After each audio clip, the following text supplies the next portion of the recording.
उदाहरण द्यायचं म्हटलं तर 14 तळ्याचा सत्याग्रह. बाबासाहेबांनी 14 तळ्याचा सत्याग्रह केला. हे पाणी पिऊन बाबासाहेबांना काही मोक्ष साध्य होणार नाही. पण ज्या पाण्यावरती म्हणजे पशु प्राणी देखील पिऊ शकतात ते पाणी माझा समाज का नाही पिऊ शकत? आम्ही देखील माणसं आहोत, मग आम्हाला देखील तो अधिकार आहे. म्हणून बाबासाहेब आंबेडकरांनी 14 तळ्याचा सत्याग्रह केला. आणि दुसरा म्हणजे काळाराम मंदिर. ज्या मंदिरात जाण्याची सर्वांनाच मुभा असते, पण माझ्या समाजाला त्या मंदिराच्या पायऱ्यावर देखील उभं राहता येत नाही. असं का? कारण आम्ही प्रवेश केला नाही. तुमचा जो आत्म देव आहे तो अद्यापात होणार आहे का? तेच मला बघायचं, तो अद्यापात होतो की तिथेच राहतो. त्यासाठी बाबासाहेबांनी काळाराम मंदिराचा प्रवेश केला.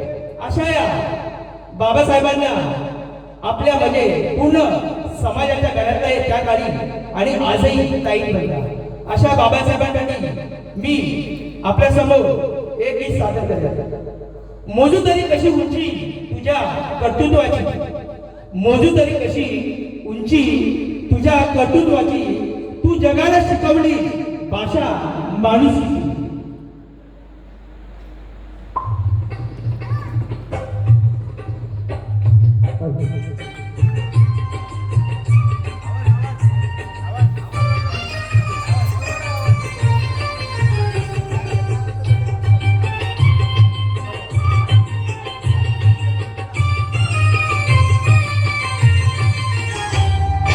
दलितांचा राजा भीमराव माझा, दलितांचा राजा भीमराव माझा, दीन दुबळला झाला सावली, तन माणसाला अनुसरी सावली.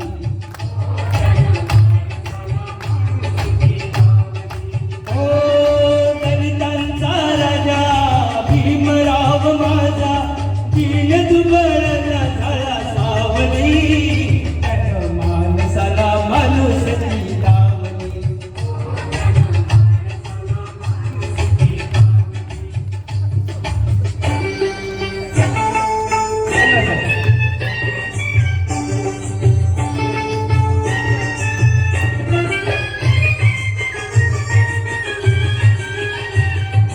दलितांच्या कुटुंबात जन्म त्यानं घेतला,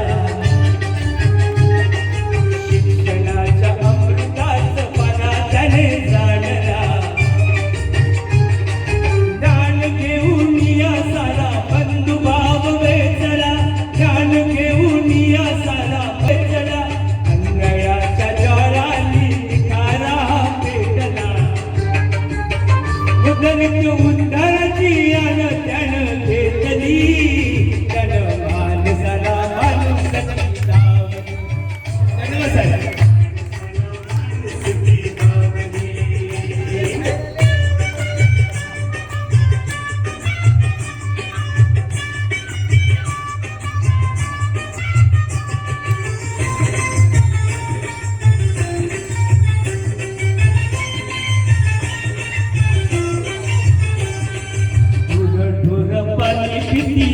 तराही दूर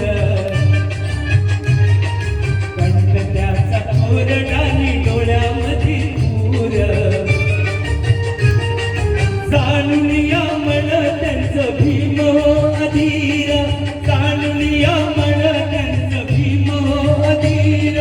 फुलं केलं महाडच तळ चमत्कार, ओ सदलितांना दिलं पाणी भोंजळी,